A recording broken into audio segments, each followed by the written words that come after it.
So look, over the last couple weeks, you and I, when we've done segments on Democrats, there's two names that always kind of come up. And it's great because now these two names are really going head to head. You got James Carville, the old school, do what I say because I won 2 elections once, even though he barely won them. Yeah. And then Bernie Sanders, who, okay, well, you didn't win your 2 races, but your ideas are good and smart. Carville's telling Democrats, shut up, sit down, let the Republicans tank themselves. And Bernie Sanders says, hell no, go out and talk to people about what is on their minds. Why do we, this is not a rhetorical question. Why do we even consider Lizard Man relevant anymore? Okay? He worked on 2 elections, as you say, barely won those elections. 29 years ago was his last victory. 29 years ago. Oh no, but there's been a lot of stuff he's done in between for senators and congressmen. Hadn't gone all that well. Right. But he dresses up in his LSU shirt and talks like a cranky old guy, like a great grandfather, and comes up with these statements of wisdom that we're supposed to buy into. So he tells the Democrats, you guys need to play dead. You need to roll over and play dead and just let the Republicans let them destroy themselves. It's going to work. Bernie says, hell no, don't do that. And so what's Bernie doing? He is going out there to red states, red districts. He's not even going to friendly areas. And he is talking to people about, hey, you can't afford your pharmaceuticals because the drug companies and the PBMs and everybody else is keeping your prices high. That is why you can't afford this. You can't afford these goods and services because corporate greed is screwing you over. And he's obviously always very in-depth with the details. He explains it to these people. It's not even a partisan message. It's not even saying, so vote for my party. I mean, he's an independent. This is just almost an educational tour, getting people to understand that, wait a minute, the person down the street who disagrees with me on certain issues, that's not my enemy. The enemies are the people that you're working for every day that are keeping your wages low, stealing your wages. That is where we're at. And Bernie Sanders says, I have to talk to these people. The Democrats have to talk to these people. They don't, though. They don't. No, they don't. They listen to Carville. How many times during the election, how many times did you say, get the hell out of D.C., you're living in a big blue bubble, and come down, have dinner at a diner, have coffee at a diner, go see what these people do day to day. Now, I want to tell you something. I don't know whether they started listening to you or not. I think they probably did. But now, for the first time last week, I don't know if you saw this story, the third way Democrats, middle, no label types. We're not really Democrats. We're something, I don't know what the hell they are. But they are, they're the money. They're the money behind the Democrats. The corporate folks. And they said, the best thing we can do is just absolutely put the far left out to pasture. Get rid of them. They're destroying our party. AOC, you're an idiot. Look at the damage you've done. We can't have anything to do with them. But they still will not go as far as saying, maybe how do I even understand them if I don't even have dinner with them? I don't even know what they're thinking because I'm in this big blue bubble. I'm either the bubble here in Washington, D.C., or I'm in the Oscar bubble out in Hollywood where I can listen to these morons tell me what politics should be. Well, these are the people who think that Bernie Sanders is so far left that he's just insane. But all Bernie is saying is, listen to the working class Democrats. That's what you used to be. That's what you used to do. Go and talk to these people again. And Carville says, no, let's do what Harris did. Let's see if the Republicans are going to tank themselves. Because, the thing back in the Harris campaign and through the Biden campaign was let Trump talk. That was their plan. Let Trump talk. Because, yes, he says stupid stuff. He says crazy things. But he was also saying things to people. He was out there. He was doing things. When they met Bernie Sanders, they loved him, man. He understood them. They call him a socialist because he understood people. I mean, can you imagine? Oh, you're a socialist. You're too much like the average person. But that was really hard. You're too much like the working person. Yeah. You're a damn socialist, Bernie. But if the Democrats don't get back to that populist message that Bernie Sanders, the far left is out there selling, if they don't go back to that, it doesn't matter, how bad the stock market tanks or how high the price of eggs goes up. If you guys are not on the correct side of it, actively, then none of this is going to help you in 2026. Yeah. A Florida doctor and numerous accomplices have been arrested for a massive pill mill scheme that left scores of people dead from addiction. I'm joined now by Peter Mouget, my law partner, and the lawyer who absolutely led the entire national opioid litigation and got a tremendous result. Peter, it's a case right here that we can use, I think, as a template to say these cases that you're handling all over the country, similar cases. We've paid attention to the distributors. We made them pay $23 billion. We paid attention to the manufacturers. You made them pay what, another $11 billion? Yeah, it's 15, 20. Matter of fact, if Purdue comes in, it'll be another 20. Another yes. $20 billion. You've always said you wanted to get in this position so you could really pay attention to the pharmacies and what their role was and the doctors who were just simply an extension of these criminal enterprises. This is the case that gives you that intro to talk about it. This case in our backyard is just an example of what's happened in and around the country. So you have this doctor, a 70-plus-year-old OBGYN, operating out of a late night. She had a neon light outside of her office. It's open for business, often until 9 or 10 o'clock at night. And she's literally a drug dealer wearing a lab coat and an MD. Mm-hmm. And she's peddling drugs out of her office and has literally a network, a cartel, that they're selling drugs in the Panhandle, Florida. This is the same pattern around the country, and we're taking this case and we're going to hold the pharmacies accountable along with the doctors side by side. And that's a really important point of our discussion today. I thought it was interesting that part of the case was that she had some relationship with with lawyers. She was sending them workers' compensation cases. The workers' comp people are the ones that she was basically selling illegal drugs to a large degree. This case, I think we've just started seeing the beginning of it. Yes. And so tell me how this case is a great example of the cases that you're going to be handling all across the country. Well, let's start with our system. Our system of opiate management in the country it's extremely important. And opiates are essentially heroin. It's legalized heroin. And so our federal government has set up a structure, it's called the Controlled Substance Act, recognizing that this is heroin and extremely dangerous, that we track every single pill from manufacturers to distributors to pharmacies. We know what doctors are writing the scripts, and then the PDMP, which is the state data, knows which patients are getting. There's all kinds of transparency, and for the privilege of operating the space and making money, wherever you are in the supply chain, you have responsibilities, and those responsibilities under the Controlled Substance Act are to look for red flags. So if you have a prescription and you go in to fill it, an opiate prescription, the pharmacist has an obligation to look and see if the doctor red flags or the patient red flags. Okay, the reason you're such a problem for the industry, for this process, is that you figured out a system from word go. I remember when we first talked about it, when we first initiated this case, that, oh, by the way, initiated right out of Pensacola, Florida. That's where the opioid litigation really began. That's where we came up with the ideas. And one of the things that you talked about even back then is to be able to track everything. Yes. To track a pill from a manufacturer to a distributor to the doctor who is a criminal, Right. to the person who's buying it under a criminal kind of scheme. So tell me about that system. There's 2 billion lines of data that we've gotten a hold of at this point. And just as you said, we are able to, from 2006 until 2019, we are able to track every pill as it leaves a manufacturer, goes to a distributor, and goes to a pharmacy around the entire country.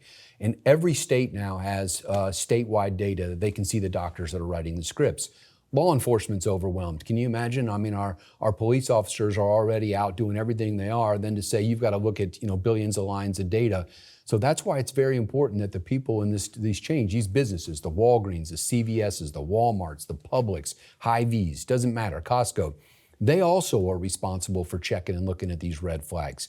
So when you have a crazy doctor like this, I mean, look at Well, her. she wasn't crazy. She was a criminal. She was a criminal. She but was she a was criminal Also, to think that she was going to get away with this for a long Yeah, time is crazy. but the point is, the thing that you're looking at is this isn't an isolated case. This is all over the country. I think your opinion has always been that most doctors tried to do it right. 90+%. Yeah, so most doctors were simply lied to by the industry. Yes. They'd have these little detailers coming in, here, doc, have a cupcake for your birthday. And that little sweetie detailer would then tell the doctor, you don't have to worry about this stuff. It's not addictive. We've tested it. Well, doctors bought into that. But that some doctors knew, hell yes, it's addictive, and they knew they were going to make a lot of money to do it. She was one of them. Your intent is to go all the way across this country and find out who these people are. Oh, Go yeah, ahead. absolutely. We can start, and we're starting right here in our backyard. As of right now, Dr. Sharp, an OBGYN, we believe has killed as many as 40 people. And she's been indicted so far with the murders of 2 people. And essentially, she had a team, a network, a cartel of folks that were getting scripts from her, and she knew they were out selling the pills to other people. So these pills were being flooded in our community from this tiny doctor's office, but then filled at pharmacies here in the Panhandle of Florida and in Lower Alabama, and filling them to people that were coming back for years with scripts. Well, she was an OBG, but she was just, I'll do anything. I'll, comp, bring Jack it in. of all trades, master auto master case, of none. bring it in. Right. And then she would take these cases and she'd send them to lawyers, all over the place, who were really kind of in effect almost an extension of the problem, weren't they? Absolutely. I mean, you raise a good point. She held herself out as a pain specialist, but she had no certified training, no certifications, and she just hung up a shingle that said, I'm a pain specialist, and didn't even know there was a certification process for it. So it shows you how fast and loose some small percentage of doctors, but it's like the old adage of the chain's only as strong as the weakest link. Now here you have a hole in the system and pills are spewing out. In this story, I don't care where you pick, West Virginia, Kentucky, Oregon, these stories are all over the Will country. you find, as your prediction, as you really start digging into these cases, will you find, most of these people have insurance. I mean, she has an insurance policy. Right. That policy will pay at least a limited amount. Something.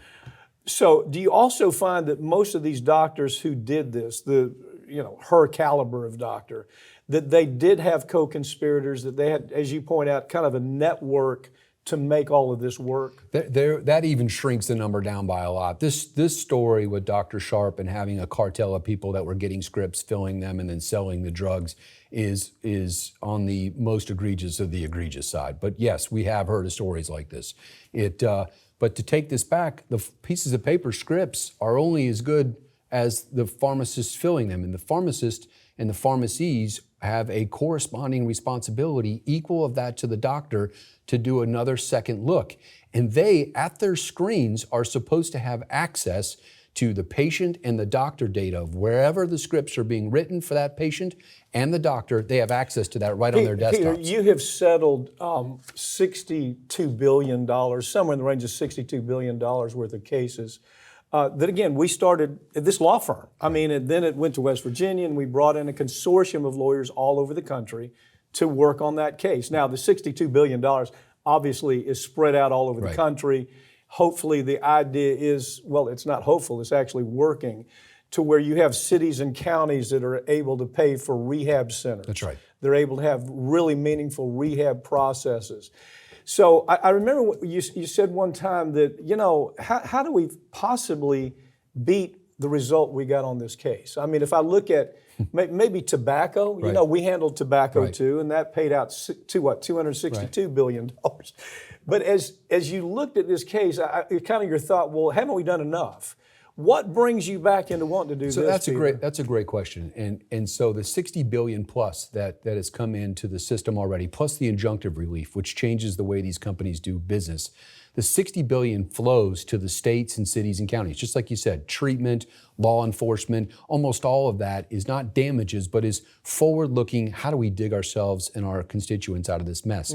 No one's recovered a penny, though, are the victims of who've overdosed and died, their families, the spouses, the kids.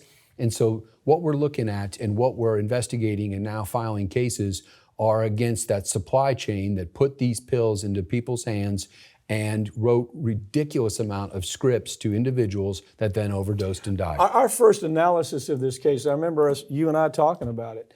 When we looked at how do we get our arms around this, we knew that the individual cases were damn near impossible to win. Right. I mean, they were very difficult. because the jury would play blame game, okay? The jury most of the time they had no idea that the industry clearly knew that they were going to addict people to where 150 people died every day. Right. Now, when you and I started taking depositions in this case and we saw the documents, they clearly knew that was a risk, right? Right. So as we started looking at it, we said, well, winning an individual case in trial is difficult. So let's go after the head of the snake, right? Right. And that's what we did. You're exactly right. And now that we've done that, we're looking hard at how to put money into people's pockets whose lives have been devastated, not at the city county level, but at the individual Right. level, which are these suits. Right. But you raised a good point about the issue about let's blame it on the victim, let's blame it on the addict, which has been the defendants' one of their business as usual from day one. I mean, from day one, if you got addicted, it was your fault. You were weak. Now, what I think is what turns the tide when you try the case is when it always goes back to the documents. But when you go back to the documents, and we knew there was a raging opiate epidemic in the 2000s, and the later we got, the more apparent it became. Companies were like Walgreens and CVS and Walmart were making decisions internally where they wouldn't spend money on technology to update their red flag systems. They kept their pharmacists, which are the good people, just like, but they're only as good as the information you give them. At the point of fill, it was total darkness for them. They couldn't see what exactly this patient, how many scripts they'd filled, how many the red flags of this Dr. Sharp. So the Walgreens of the world made business decisions not to update technology. And that's where juries and judges get pissed when they see That there was intentional- that there was a business decision, business as usual, because no one's going to worry about the individual. And that's where you can win these cases when they want to point to the addict and you can say, Mr. Walgreens, Mr. CVS, Mr. Walmart, you made a business decision, and as a result, Mr. Smith died. Well, we're coming after him, right? We are. And you're going to lead that charge for this law firm. I have one question that I've never been able to understand. Why did the Obama administration allow this to go so long?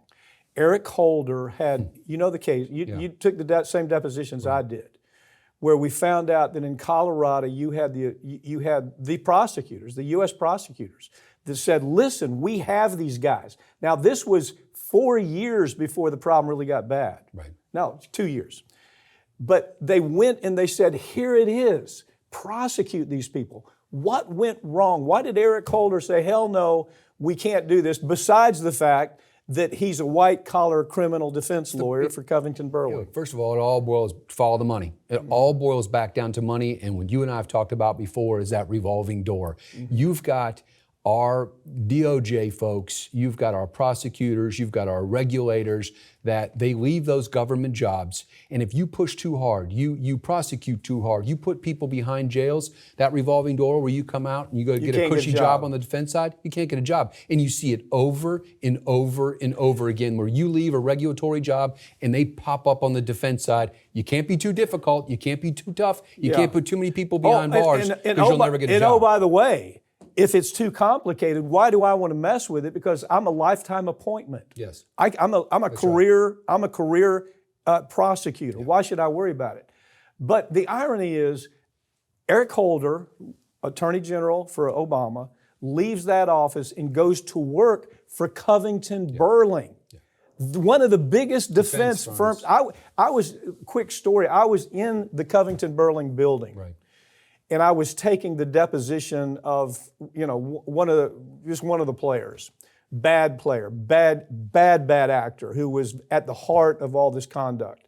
And I said, well, now, sir, isn't it true that Eric Holder's just two floors up? Right. Can we go see? I mean, they just came unglued. Right. Because Eric Holder was in the very office of the people that he gave a pass to. Yeah. That, by the way, resulted in thousands of deaths throughout this country. Peter, look, I know you're going to do a good job. Go after him, buddy. Appreciate it. Go after him. Thanks. Will do.